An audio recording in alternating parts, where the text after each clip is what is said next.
The dust from the departing stagecoach is a bitter taste in Alara's mouth, a gritty final punctuation to a journey that has scraped her raw. She stands alone, clutching the handle of her worn valise, her gaze fixed on the structure before her. It is not a house. It is a testament to stubborn survival, a cabin of hewn logs chinked with mud and grit, crouched low against a vast, indifferent sky. A thin curl of smoke whispers from its stone chimney, the only sign of life besides a few scrawny chickens scratching near a crooked porch. This is not the prosperous, two-story dwelling described in Mr. Sterling's letters. This is a mistake. A terrible, soul-sinking mistake. There's more to this woman than meets the eye.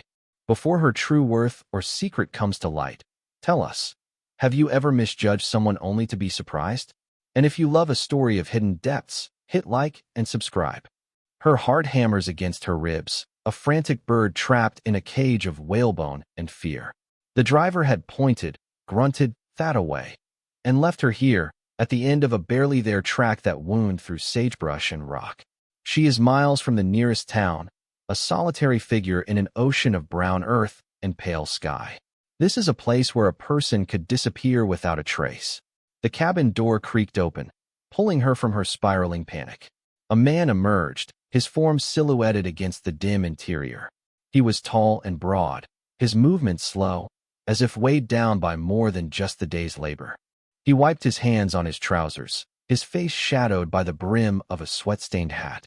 He wasn't the stout, balding man from the photograph Mr. Sterling had sent. This man was younger, harder, his features carved from the same unforgiving landscape that surrounded him. His eyes, when they met hers, held a deep, weary confusion.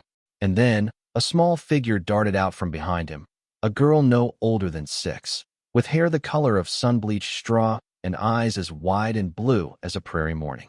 She hid behind the man's leg, peering at Alara with a solemn intensity that was unervingly old for her small face. The man and the woman stood in silent, uncertain appraisal.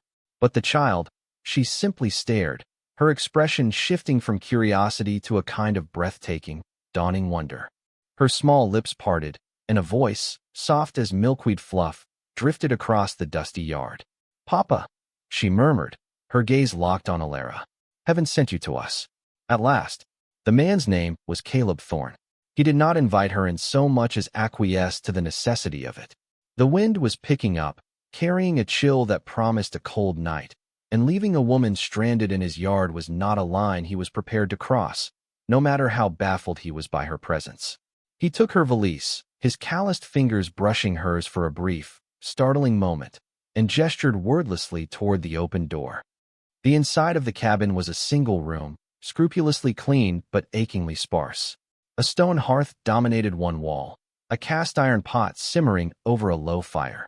A rough plank table with 2 chairs stood in the center, and a bed was tucked into a far corner, its quilt faded and neatly patched.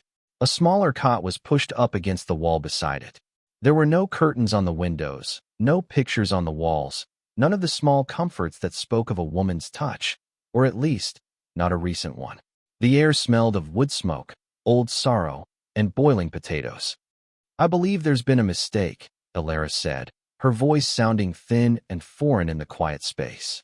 She clutched her worn reticule, the letters from Mr. Sterling feeling like a cruel joke inside. "I was sent for. I am to marry Mr. Alistair Sterling, of the Circle S Ranch." Caleb set her bag down by the door. He moved to the hearth and stirred the pot, his back to her. The muscles in his shoulders were tight beneath his worn chambray shirt. "Sterling's place is another 10 miles east. A full day's walk, if you're fit." The stage driver must have been in a hurry. His voice was low and gravelly, and used to company. The little girl, who Caleb had called Lily, had not left her post by her father's side. She hadn't taken her eyes off Alara since she'd stepped over the threshold. "You're an angel," Lily stated, not as a question, but as a fact. A painful lump formed in Alara's throat. She looked from the child's innocent, hopeful face to the stark reality of the cabin. She had left a life of servitude and destitution in Boston for the promise of security, a home of her own. She had pinned all her hopes on a man she'd never met, a man whose letters were practical and unsentimental, but whose advertised wealth promised an end to her constant hunger and fear. Now, stranded and utterly lost. She was being called an angel by a motherless child in a house shadowed by grief. "I'm not an angel, sweet girl," Alara said softly. "My name is Alara." "You are," Lily insisted, a stubborn set to her tiny chin. "Papa prayed for one." Caleb's shoulders stiffened. He turned around slowly, his face a mask of stone, but his eyes were filled with a raw, unguarded pain. "Lily, that's enough." His tone was gentle but firm. He looked at Alara, a silent apology in his gaze. He didn't need to explain. Alara saw it all in the hollows of his cheeks, in the way the cabin felt both empty and overwhelmingly full of a presence that was no longer there. He was a widower, a man drowning in the responsibilities of a ranch and a child, with no one to help him chart the lonely waters of his life. He avoided the nearby town of Redemption, she later learned, because he couldn't stand the women who looked at him with pity or the men who clapped him on the shoulder and told him time would heal his wounds. Time wasn't healing anything. It was just stretching the silence longer. The wind howled outside, rattling the single window pane in its frame. A sudden deluge of rain hammered against the roof, turning the world outside into a gray, churning blur. The decision was made for them. "You'll have to stay the night," Caleb said, his voice flat with resignation. "I can take you to Sterling's when the storm breaks." Alara could only nod, her throat too tight to speak.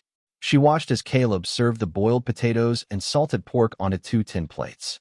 He hesitated, then retrieved a third plate from a dusty shelf.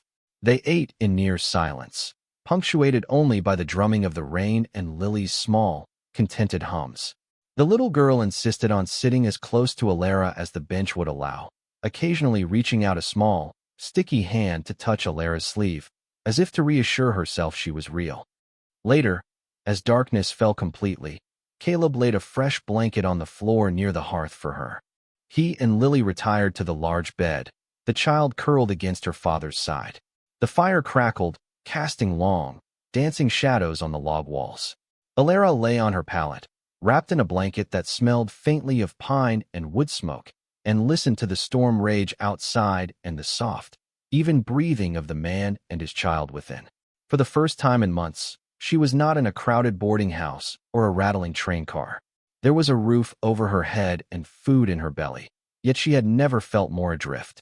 She thought of Mr. Sterling, the man who was expecting her, the man who held the key to her future. And then she thought of the little girl sleeping just a few feet away, who looked at her and saw heaven. The mistake felt less like a wrong turn and more like a crossroads. The storm lasted for 2 days. Trapped within the 4 walls of the cabin, the 3 of them were forced into a strange, temporary domesticity. The silence of the first night slowly gave way to a tentative rhythm. Alara, unable to bear sitting idle, began to quietly make herself useful. She found a worn needle and thread in a small tin box and mended the tear in Lily's favorite dress. The simple act of pulling the fabric together, of making something whole again, settled a part of her own frayed spirit.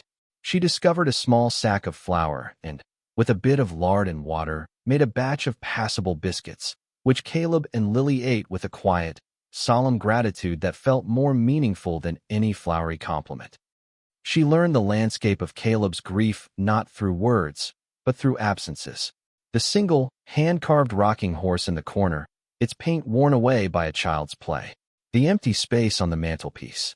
The way Caleb would sometimes stop and stare out the window, his mind 1,000 miles away, only to be pulled back by Lily's small hand tugging on his sleeve. Lily, however, was in heaven. She followed Alara everywhere, a tiny, chattering shadow. She brought her treasures, a smooth gray stone, a jay's feather, a wilted wildflower, and laid them at her feet like offerings. She asked Alara to braid her hair, a task Caleb performed with clumsy, loving inefficiency. As Alara's fingers worked the silky strands, weaving them into a neat plait, Lily leaned back against her and sighed with pure contentment. "Mama used to do this," she whispered. Over Lily's head, Alara's eyes met Caleb's. He was watching them from across the room, his expression unreadable. For a moment, the barrier of his grief seemed to crack, revealing a flicker of something vulnerable and raw beneath. He looked away quickly, turning his attention back to oiling a piece of tack, but the moment hung in the air between them, charged, and significant. He was seeing his daughter blossom under Alara's gentle care. The quiet, solemn child was laughing more, her small voice filling the corners of the cabin that had been silent for too long. On the third morning, the sun broke through the clouds, brilliant and cleansing. The air was washed clean, and the world outside sparkled. The excuse of the storm was gone. I'll saddle the horse," Caleb said, his voice rough. "It's time I got you to Sterling's." A knot of pure dread tightened in Alara's stomach. The thought of leaving this quiet, grieving man and his sweet daughter for a stranger, for the cold, practical life that awaited her, was suddenly unbearable. Lily, overhearing, burst into tears. "No," she wailed, clinging to Alara's skirt. "Don't go. You can't go. Papa, don't let her." Caleb knelt, trying to soothe his hysterical daughter, but his words were useless. Lily's grief was a storm as powerful as the one that had just passed. Alara knelt too, pulling the sobbing child into her arms, rocking her gently. "It's all right, little bird," she murmured, her own heart aching. "It's all right." It was in that moment, holding the trembling child, that she knew. She did not want to go to the Circle S. She did not want to marry Mr. Sterling. The security he offered felt like a gilded cage compared to the fragile, authentic life breathing within this small cabin. Here, she felt not like a transaction, but like a necessity. She felt needed. The sound of an approaching horse made them all freeze. A man on a fine, tall chestnut rode into the yard, his posture ramrod straight, his clothes expensive and clean. He dismounted with an air of impatient authority. He was stout, his face florid, his eyes small and assessing. It was the man from the photograph. It was Alistair Sterling. Well, Sterling boomed, his voice dripping with condescension as he surveyed the humble ranch. "It seems my delivery went astray." He strode toward the porch, his gaze landing on Alara. He looked her up and down, a slow, appraising glance that made her feel like a mare at auction. "So you're the one. A bit scrawnier than I expected, but you'll do. Pack your things. I haven't got all day." Caleb rose slowly to his full height, placing himself between Sterling and the two figures still kneeling on the floor. He was a good head taller than the other man, his quiet presence suddenly formidable. "She's not a parcel, Sterling," he said, his voice dangerously low. Sterling chuckled, a dismissive, unpleasant sound. "She's a mail-order bride, Thorne. A contract. I paid her passage. She belongs at my ranch." He waved a hand impatiently. "Now, stop playing the hero and step aside. This has nothing to do with you." Lily was crying again, silent, terrified tears, her small hands twisted in Alara's dress. That was the sight that broke the dam of Caleb's control. The sight of his daughter's fear, caused by this arrogant, dismissive man who saw a woman as property. The fragile peace Alara had brought to their home was being threatened, and a fierce, protective instinct rose in him, sharp and undeniable. It wasn't just for Lily anymore. "She's not going with you," Caleb stated. It wasn't a request or a negotiation. It was a fact, as solid as the mountains on the horizon. Sterling's face purpled with rage. "What did you say? You have no right. The arrangement is made." "The arrangement was with a woman who got delivered to the wrong place," Caleb countered, his voice steady. "And she's decided to stay." He didn't look at Alara, but he was speaking for her. A bold, terrifying gamble based on nothing more than a shared look over a child's head. This was her moment. All her life, Alara had been subject to the whims of others, employers, boarding house matrons, and now, a man who had purchased her sight unseen. But in this small, dusty yard, with a grieving rancher standing as her unlikely champion and a little girl clinging to her for dear life, she found a strength she never knew she possessed. She stood up, pulling Lily with her so the child was sheltered behind her skirts. She met Alistair Sterling's furious gaze without flinching. Her voice, when she spoke, did not tremble. "Mr. Thorne is correct, sir. I have decided to stay here." "Here." Sterling spat, gesturing around at the humble cabin and hardscrabble land. "With him? With nothing? I'm offering you a home, woman. A comfortable life." "You're offering a contract," Alara replied, her voice gaining strength. "This," she said, placing a hand on Lily's head, her eyes flicking to Caleb's resolute face. "This feels like a home." The finality in her tone was unmistakable. It was an act of pure defiance, a choice made not of practicality or security, but of the heart. The confrontation was stark and absolute on the sun-drenched porch. Sterling, accustomed to getting his way through wealth and intimidation, was momentarily stunned into silence by their united front. He recovered quickly, his face contorting with wounded pride. "This is absurd. I'll have the law on you, Thorne. I'll ruin you." "She is bound by agreement.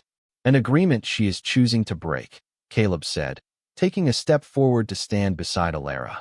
They stood together, a silent, unmovable wall. There's no loss as a person can't change their mind, especially when they find they're in the right place after all. The truth of his words resonated in the quiet air. It wasn't about a mistake in geography anymore. It was about a correction of the soul. Sterling looked from Caleb's stony expression to Alara's unwavering gaze. He saw he was beaten, but his ego demanded a final, cruel volley. "Fine," he snarled, his eyes filled with malice. "Keep her. A broken-down rancher and a penniless stray. You deserve each other." He looked at Alara one last time, his lip curled. "You'll regret this. When the winter comes and you're starving, you'll remember the comfort you threw away." But his threat was hollow. As he spoke, Lily, who had been silent throughout the exchange, peeked out from behind Alara's legs. She looked directly at the red-faced, blustering man, her blue eyes clear and unafraid. "You're not heaven," she said, her small voice cutting through the tension with the simple, devastating power of a child's truth. "She is." That was the final blow. There was no argument against it. Defeated by the pronouncement of a 6-year-old girl, Alistair Sterling spun on his heel, mounted his fine horse, and galloped away, leaving a cloud of dust and impotent fury in his wake. In the sudden, profound silence that followed, the world seemed to hold its breath. The dust settled. The chickens resumed their scratching. The only sounds were the sigh of the wind through the pines and the soft, shuddering breath Alara didn't realize she'd been holding. She looked at Caleb, and he looked at her. In that shared gaze, 1,000 unspoken things were acknowledged. The risk they had taken, the future they had just chosen, the fragile hope that was beginning to take root in the hard, dry soil of their lives. Caleb's stern facade finally crumbled, replaced by a look of immense, weary relief. A slow smile touched the corners of his mouth, transforming his harsh features into something gentle and warm. He reached out, not to touch her, but to gently rest his hand on his daughter's head, a gesture that included Alara in its circle of protection and affection. Lily, feeling the shift, finally let go of Alara's skirt and beamed up at them both, her faith utterly vindicated. The cabin no longer looked sparse or lonely. Against the vast expanse of the western sky, it looked like a sanctuary. Alara watched as Caleb took Lily's hand and led them back toward the porch, his other hand hovering near the small of her own back, a silent offer of support.